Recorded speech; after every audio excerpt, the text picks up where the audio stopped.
Madami ngayong koponan sa NBA ang naging malakas dahil sa mga trade na nangyari sa off-season, tulad na lang ng Houston Rockets na may magandang simula.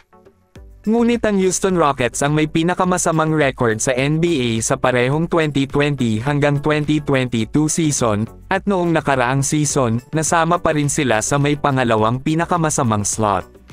Ngunit pagkatapos ng 3 taon, sa wakas ay nagkaroon na ng sapat ang Rockets. Pumasok sila sa season na ito na may magandang panalo, sa pangunguna ng bagong coach na si Ime Udoka at ng mga free agent na sina Fred VanVleet at Dillon Brooks, at ngayon ang Rockets ay umakyat sa number 4 slot sa Western Conference. Bago ang season na ito, hindi pa sila humawak ng top 4 seed sa West mula noong August 14, 2020.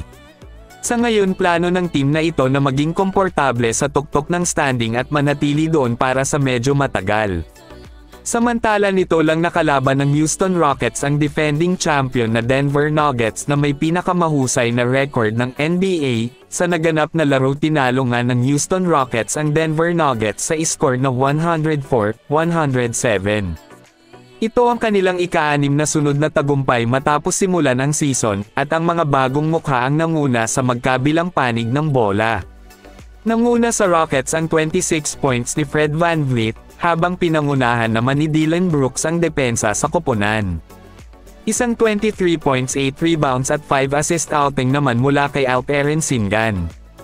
Maaaring talunin ng Rockets ang sinuman sa kanilang kasalukuyang estado, at ang tagumpay laban sa defending champion ay nagpapatunay ito na kaya nilang manalo sa kahit anong koponan.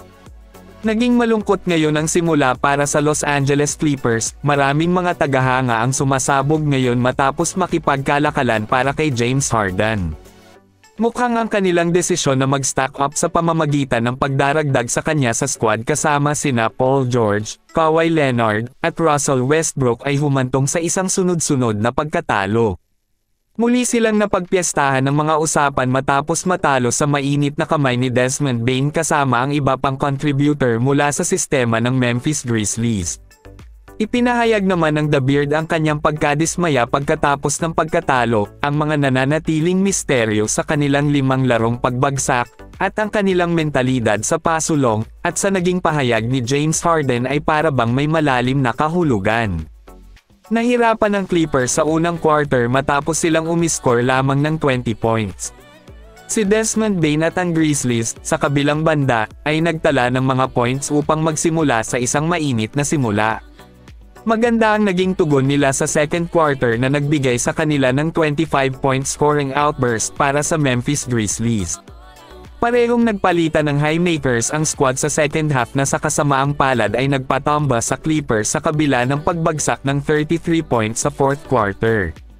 Si Desmond Bane ay umiscore ng 27 points at 4 rebounds at 6 assists, para pangungunahan ang Memphis Grizzlies na talunin ang Los Angeles Clippers ni Paul George, Kawhi Leonard, James Harden at Russell Westbrook.